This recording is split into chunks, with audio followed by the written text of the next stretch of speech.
Eu quis fazer com os senhores essa reunião hoje à noite, são essas que se vão desenrolar agora com o Natal do Nosso Senhor Jesus Cristo, com a festa da circuncisão no dia 1º do ano. Me parece que nós deveríamos nos perguntar como é que nós devemos nos preparar para o dia de Natal. E, sobretudo, para o momento culminante do dia de Natal, que é a missa. E, sobretudo, dentro da missa, para os dois momentos culminantes dentro dela. Primeiro, no que diz respeito à própria missa, o momento culminante é a hora da consagração, em que se opera a transubstanciação e, ao mesmo tempo, se faz o sacrifício incruento da cruz, e depois o momento que nós recebemos o Santíssimo Sacramento dentro de nossas almas. Como é que nós podemos nos preparar, mais especialmente para essas festas? Há uma dificuldade de preparação que eu creio que existe psicologicamente em muitas pessoas e que vem do fato de, na adoração de Jesus Menino, nós termos a ideia que nos é apresentada pela iconografia comum, pelas imagens comuns, de que nós estamos adorando uma criança. E uma criança que se apresenta a nós com a ininteligência, com a falta de discernimento própria infância. E é um pouco difícil a gente fazer a adoração de um ente em relação ao qual a gente não tem uma comunicação de pensamentos, do qual a gente sabe que ele tem a natureza divina, mas que em sua natureza humana não tem a sabedoria, não tem a inteligência, não tem alcance do homem adulto.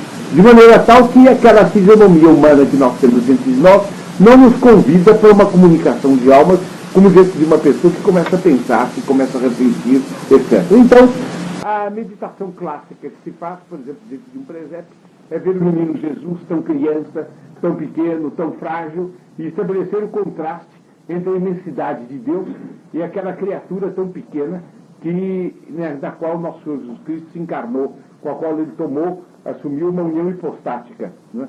E então nós fazemos uma meditação a respeito da humildade de Deus de um lado, e de outro lado do desejo extremo de nos salvar, que levou Deus Nosso Senhor a ponto de se reduzir àquela condição de uma criatura da manjedoura, unir-se a uma condição de criatura, unir-se hipostaticamente àquela criatura da manjedoura e, por essa forma, tomar a carne do homem para salvar os homens. Essa é uma ordem de ideias muito boa. Uma ordem de ideias tão boa que se tornou comum, exatamente adaptada à nossa psicologia. E nós, então, deveríamos nos perguntar se a iconografia católica, se as imagens católicas comuns, que nos apresentam nosso Senhor Jesus Cristo como uma criança sem discernimento, olhando para as coisas sem ver bem o que são e sem entender o que está em torno de si, se essas imagens correspondem a algo de verdadeiro. E se é bem verdade que nosso Senhor Jesus Cristo tinha essa inteligência própria infância. A isso se deve responder o seguinte, que nosso Senhor Jesus Cristo, de algum modo, realmente teve na sua alma humana as várias idades pelas quais ele passou. E que ele teve, portanto, uma verdadeira infância na sua alma humana, que ele teve uma verdadeira infância, como ele depois teve os vários estágios da maturidade, até chegar à sua idade perfeita. E que ele, portanto, teve uma verdadeira alma de criança, como ele teve uma verdadeira alma de adolescente, como ele teve uma verdadeira alma de moço, depois uma verdadeira alma de homem maduro. Mas isso não quer dizer nem um pouco que ele, na sua infância, tivesse a fraqueza e tivesse a falta de discernimento própria infância.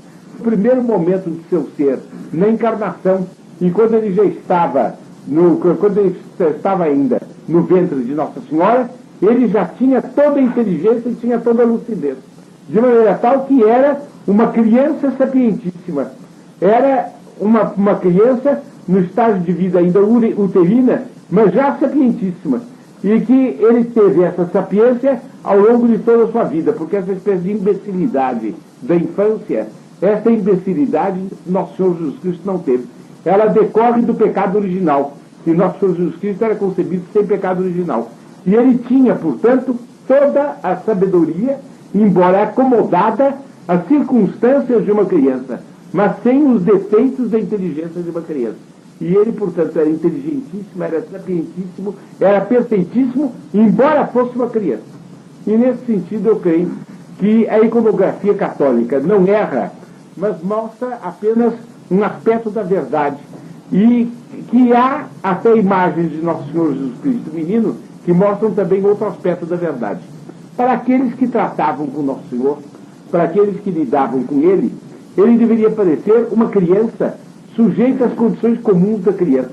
Porque o milagre não podia aparecer, não podia estourar, não podia se mostrar escachuante nele de modo irrecusável. Na sua vida pública, ele praticou numerosos milagres, mas é certo que nenhum desses milagres era tal que tivesse o caráter de uma evidência de cegar irrecusável. Eram os milagres como são os que se praticam em Lourdes, bastante claros para que uma pessoa de boa fé possa crer, mas não com uma evidência tal que tornem a fé inteiramente irrecusável. Ora, isso se daria se Nosso Senhor Jesus Cristo, ainda em menino, criancinha, e numa manjedoura, começasse a falar e dissertar como se ele fosse um homem dotado de uma sabedoria extraordinária. Isso não poderia ser. Ele tinha, portanto, as aparências de uma criança, e umas aparências de uma criança que não via, que, enfim, que estava no estado de criança, mas isso era por uma humildade dele e para conservar os tempos úteis e necessários para que ele se fosse revelando gradualmente nos modos e nos graus em que ele queria se revelar. Mas desde o presépio, desde o primeiro instante do seu ser, ele tinha uma alta sabedoria. E quando nós consideramos Nosso Senhor Jesus Cristo menino, nós o devemos considerar nesse mistério, deitado na manjedoura, sendo uma verdadeira criança, parecendo ter apenas o discernimento de uma criança, mas tendo em si toda a sabedoria de que a natureza humana é capaz, de outro lado, e da natureza humana elevada, sem pecado original, elevado ao mais alto grau da graça e unida em união hipostática com a segunda pessoa da Santíssima Trindade. De maneira que aquela criança na manjedoura tinha mais inteligência, mais conhecimento de todas as coisas, mais santidade do que tiveram todos eles que houve antes e depois dele sobre a terra, mas incomparavelmente mais. De maneira tal que é verdadeiramente um ápice da humanidade, e mais do que o ápice da humanidade, o ápice da obra da graça, e mais do que o ápice da obra da graça, era o próprio Deus unido hipostaticamente e formando uma só pessoa com a natureza humana de Nosso Senhor Jesus Cristo, que ali estava naquela manjedoura. De maneira que, então, nós temos que considerar que ali, deitado na manjedoura, Nosso Senhor Jesus Cristo via tudo aquilo que ele vinha fazer na terra. Que ele tinha a certeza, tinha o conhecimento e tinha vontade de tudo aquilo que em torno dele estava se passando. Que era pela vontade dele que aquelas coisas eram daquele jeito e que estavam se movendo daquela forma. Era pela vontade dele que Nossa Senhora era como era. Era pela vontade dele que ela estava adorando como estava. E ele correspondia a essa adoração com uma generosidade, uma bondade perfeita que superinundava Nossa Senhora de Gáudio. E Nossa Senhora, quando olhava para ele, sabia disso. Quando olhava para ele, conhecia qual era o grau de discernimento e de santidade que havia nele. E entrava com ele num diálogo mudo, mas 1000 vezes mais eloquente do que num diálogo falado, que deveria ser alguma coisa de maravilhoso e de insondável, em que ela se comunicava com ele, e ele revelava a ela os mistérios da sabedoria e da santidade dele. E ela se elevava e ela crescia cada vez mais ela mesma em santidade. Esse era o primeiro diálogo de Nosso Senhor com Nossa Senhora, uma vez ele nascido. Nós devemos considerar que era ele que queria estar ali naquele lugar pobre, que era ele que queria que os pastores ali fossem, que ele sabia tudo o que ia acontecer depois, sabia até a sua morte de cruz, e que tudo quanto ele ia fazer nessa terra, ele estava oferecendo ali, germinativamente, ao Padre Eterno para a realização de sua missão. Nós devemos considerar que ele não pensava apenas na sua vida terrena, mas pensava depois na missão da igreja por todos os séculos, e que ele já tinha intenção, por exemplo, de que esse Natal dele fosse o primeiro Natal, e conhecia todos os natais que deveriam se dar depois até o fim do mundo. E sabia de todas as festas de Natal, magníficas, por exemplo, nas catacumbas, esplêndidas nas catedrais da Idade Média, belas, nobres, em tantas igrejas do Ancien Regime, comovedoras, veneráveis, em tantas igrejas dos séculos passados e até em algumas igrejas do nosso século. Ele tinha em vista também os tristes natais modernos, os tristes natais de uma liturgia deteriorada em igrejas completamente profanadas, em que multidões intoxicadas de espírito revolucionário nem compreenderiam mais a data que estavam celebrando e talvez a celebrassem num espírito oposto exatamente a essa data. Ele via também os natais que nós vamos ter que passar na bagaça. Ele via os natais duros, difíceis, cheios de trevas, cheios de incerteza. Ele via os natais da Igreja Católica no silêncio, da Igreja Católica no silêncio nos países de fora da cortina de ferro, da Igreja Católica no silêncio nos países do Ocidente. Essa fidelidade encantou a ele. Ele resolveu premiar essa fidelidade, que aliás é um dom gratuito dele. Ele resolveu abençoar-nos nessa ocasião. E nós devemos então oferecer a ele nesta noite o Natal dos trânsfugas, o Natal daqueles que são ignorados, são negados, são isolados, são perseguidos, o Natal daqueles que apesar de tudo são fiéis, que querem ser cada vez mais fiéis, que percebem que na perspectiva de sua vida haverá lutas e perseguições sempre maiores, mas que desejam enfrentar essas lutas e perseguições pelo amor dele e que esperam chegar pela graça dele e pelas orações de Nossa Senhora até o reino de Maria. Depois ele previu os natais esplêndidos do reino de Maria. E depois ele já tinha conhecimento dos natais tristes, em que o reino de Maria começará a decair, de uma decadência então última e inexorável, em que nada mais se salvará, mas ele previu também, talvez, previu um Natal que talvez seja da seguinte maneira: o último Natal sobre a terra.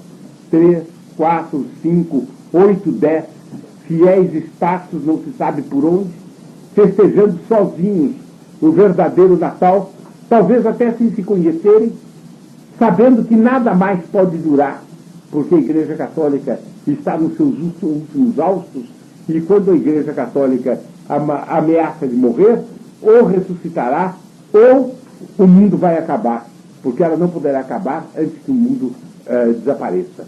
Enquanto o mundo for mundo, haverá a Igreja Católica. Serão os fiéis dos últimos tempos, tão provados que por causa deles, diz Nosso Senhor, se abreviarão os últimos dias, senão eles mesmos não se salvarão. E quem sabe lá se o último dia do mundo não vai ser um Natal?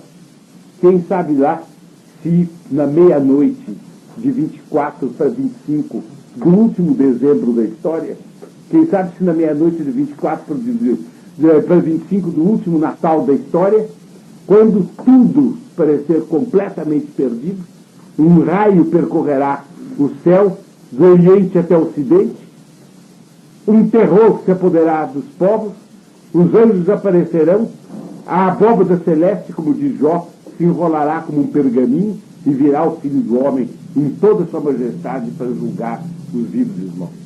Quem sabe lá se não vai ser este o último Natal.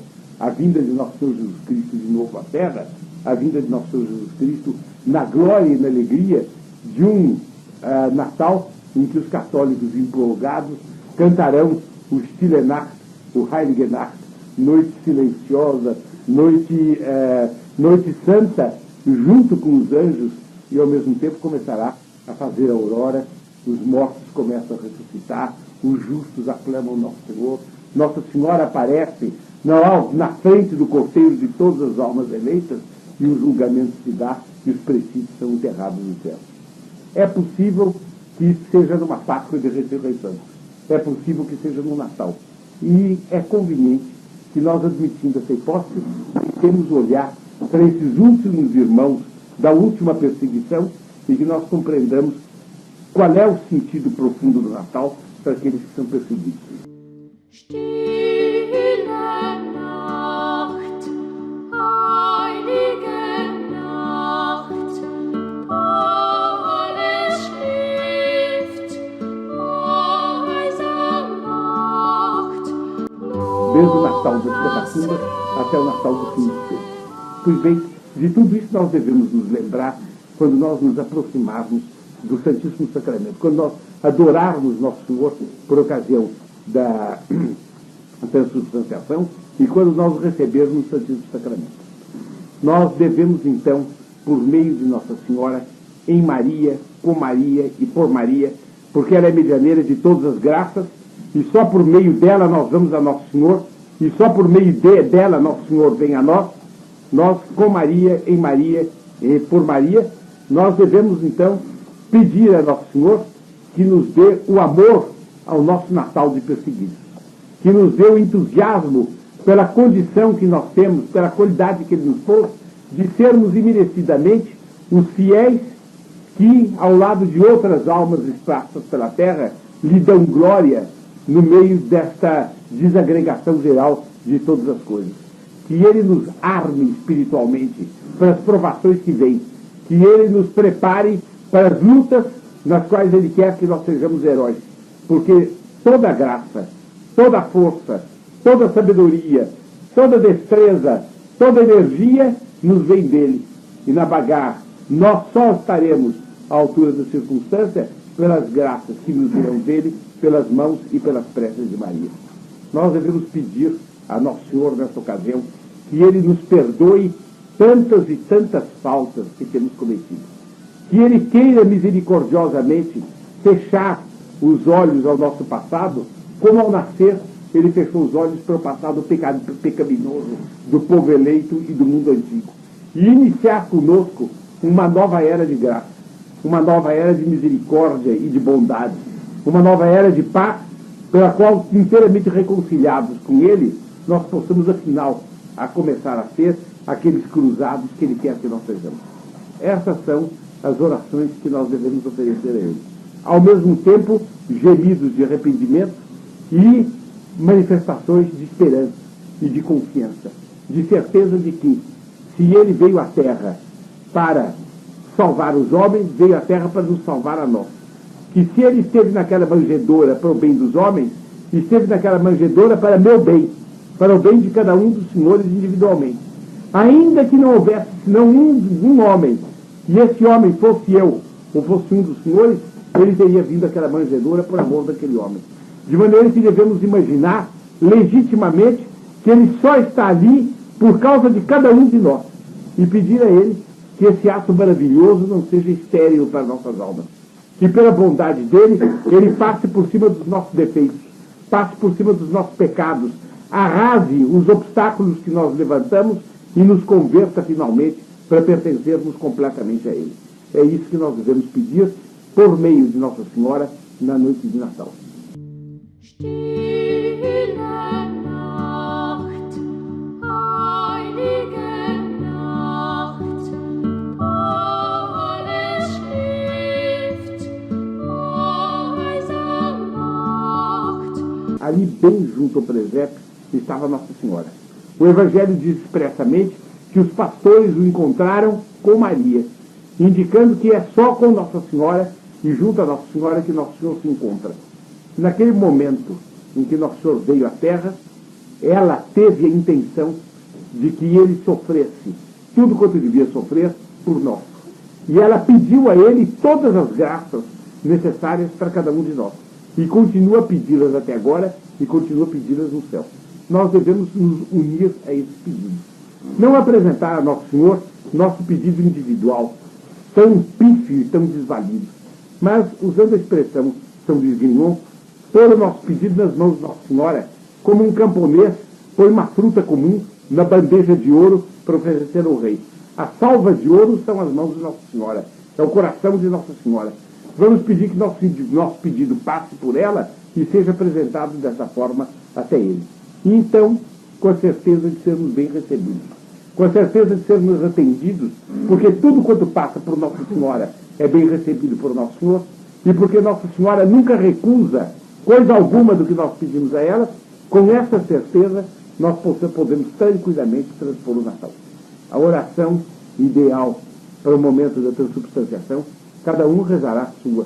Mas para mim é ou Salve Rainha ou Memorare. Pedindo a Nossa Senhora, por exemplo, no Memorare, que me torne bem consciente de que nunca se ouviu dizer que ela tinha recusado um pedido. E, portanto, naquela hora sacrosanta, não recusaria o meu. Qual era o meu pedido? De eu ser inteiramente dela. Apesar dos meus defeitos, apesar das minhas ingratidões, apesar de tudo, que ela tomasse conta de mim e me fizesse inteiramente dela, para eu ser o herói, o santo e o cruzado que ela quer que cada um de nós seja. Isso é a oração especial que nós devemos fazer no Natal.